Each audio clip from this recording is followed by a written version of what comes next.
Did you know that the Minions in Despicable Me 1, 2, and 3 movies are filled with amazing little details that practically no one noticed, and some of them are very adult. For example, in the first movie, when Gru has his loan denied by the Bank of Evil, the girls and the Minions start helping him with their savings. The Minions are simply carrying a crown, similar to the real English crown, but it's not just similar, it's the same crown that we see Bob receive at the real palace in London. But we only found this out several years later in the Minions movie. And it's not just that. When Gru is in space preparing to steal the moon, we see that he's sitting exactly in the real English throne, the same one we see the Minions also donating to the villain. So it seems he didn't need to sell the items of English royalty to make the rocket for his trip, so they must still be somewhere in the Minions' hideout or Gru's house. These are the first of the 20 curious and amazing details that we found in the Despicable Me and Minions movies that we selected to show you now. At Agnes's birthday party in the second movie, we see that several children are there, and when the Minions and Edith call everyone for the magic show, we see a little boy with a crown and a girl with a club in hand, staring at each other. But he gives her a little smile as if there's some chemistry between them, but it seems she's not really into it. And I think it's because at the beginning of the party, he was threatening her with a toy sword and a little axe. But the girl pulls out a club and defends herself. Now it's clear why he smiled at her and why she had a grumpy face.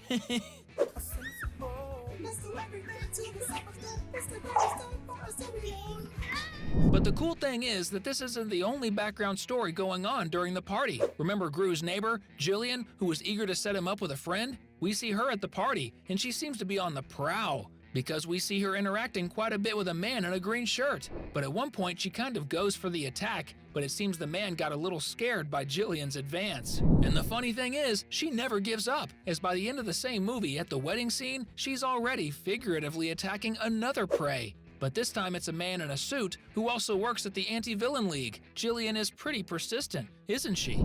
At the moment of the wedding, we also notice a very adult scene that practically no one noticed, because it's very, very hidden. Jillian's friend, the same one from the date with Gru that went wrong, is at the wedding party. And if you look at the corner of the movie screen, you'll see that while Gru and Lucy dance the wedding waltz, one of the minions behind her looks at another minion and makes a really weird face and sticks his tongue out as if he's eager to bite the lady's butt. I warned you this scene was very adult. And yes, it's in a children's movie. For these and other amazing things that we bring in our videos, we recommend you subscribe to the channel so you won't miss the next videos, which will be sensational too. And what if I told you that Gru has not one, but 2 monsters in his family tree? Would you believe it? In the first movie, when we see Gru leaving the girls' room, he looks at his family tree and sees that the girls included themselves as his daughters, which is very cute. But if you pause the scene, you'll notice that in Gru's family, in the past, there was a werewolf. And he even has a name, Marcel. And it seems he's from Gru's mother's side of the family, meaning he might also have a bit of canine blood running through his veins. Actually, not just that, if we look further down, we'll find another member of the Terror Squad in the Minions' boss genealogy. If you look a bit to the side, we'll see some of Gru's ancestors called Jane and Helmut, who seem like 2 scientists. And right below them is a man who looks like the couple's son. But instead of a name, there's a question mark, and he looks a lot like Frankenstein. Another detail is that in the second movie, we find out that Gru is actually left-handed, meaning he uses his left hand. This becomes clear when he steals Brat's guitar, who used his right hand to play it. And when Gru uses it, he flips it over to be able to play it using his left hand. This got me wondering, are most villains left-handed too? Remember that scene where Gru battles the chicken in the restaurant in Despicable Me 2? At one point, the bird gets into Gru's suit and ends up tearing his sweater right in the belly area. This is a clear reference to one of the biggest horror and space fiction franchises in history, Alien, since that's exactly what happens when a person is infected by the space monster. When the minions are in prison, causing havoc among the other inmates, in the shower scene, we notice something very, very strange. As we see Mel with a desolate look, if we focus solely on the background scene, we'll see that in the back row, a bar of soap slips down to the feet of one of the minions. Then he stares at the soap and then looks to the side. And if you're an adult, you know very well that it's extremely forbidden to pick up a drop soap inside a prison.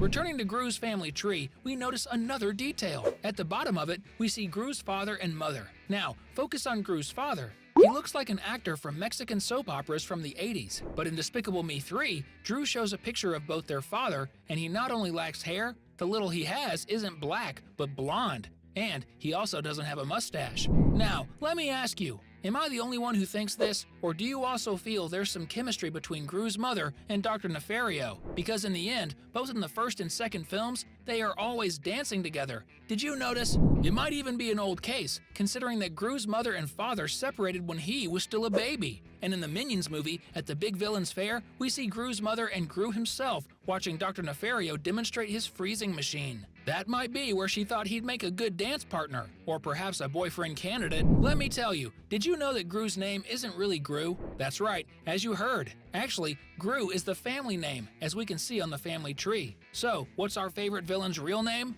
Gru's first name is actually Felonious, as we saw in the orphanage director's screen when Gru went there to adopt the 3 girls. That really surprised me. Another small detail that practically no one noticed is that when Gru adopts the girls and is showing them the kitchen, the clock on the stove changes from 12:10 to 12:11 during the conversation. That's a pretty incredible detail that the production team paid attention to, and I'm sure you hadn't noticed it either. If you've made it this far, it's because just like us, you're a big fan of Gru and the Minions movies. So, to prove it, comment down below, #Agnes, in honor of Gru's cutest daughter. At least in the first 3 movies, she deserves this tribute. Remember the crown of the British royal family that the Minions and Gru have at home? It seems they're not the only almost priceless items stored there, because if you look closely, you'll see that in the girls' room, leaning against the wall near Margot's bed, is the painting Starry Night by the famous artist Van Gogh. To give you an idea, this painting is estimated to be worth $100 million. Now I wonder, did Gru really need to ask the evil bank for money? I doubt you know this one. Originally, did you know that Gru's movie was supposed to be called Evil Me? And actually, it wouldn't star this Gru we know. Much more villainous versions of Gru were developed initially, because he would have had hair and 2 goatees on his chin. Besides, wearing very bizarre bunny slippers. But people thought someone without hair would be a little more intimidating. When Gru first meets Lucy, they have a showdown at first sight, where he uses his freezing gun and she a firearm. Shortly after, to win the confrontation, she uses her shock lipstick, and we see that Gru, before passing out, starts to have very peculiar spasms. And if you're a bit older, you'll surely notice that one of the movements he makes, raising and lowering his right arm repeatedly, is similar to a famous dance step used in the 80s, popularized by the superstar actor John Travolta. That was definitely one of the hardest references to find. Well done, Illumination! That was probably a prelude to what we would see throughout the movie, as the villain Balthazar Brat is totally inspired by characters and dances from the 80s as well, like the broad-shouldered clothes and the very 80s hairstyle. And, of course, the dance steps and the best moonwalk style of Michael Jackson. Seriously, Balthazar is hilarious. Those were the 20 very cool curiosities in the Despicable Me and Minions movies that we brought to you today. And let me tell you, many of them surprised me a lot. As we know you also like to be surprised, we've selected these 2 incredible videos for you to watch now. Feel free to choose and click on any of the 2. You'll surely enjoy them a lot.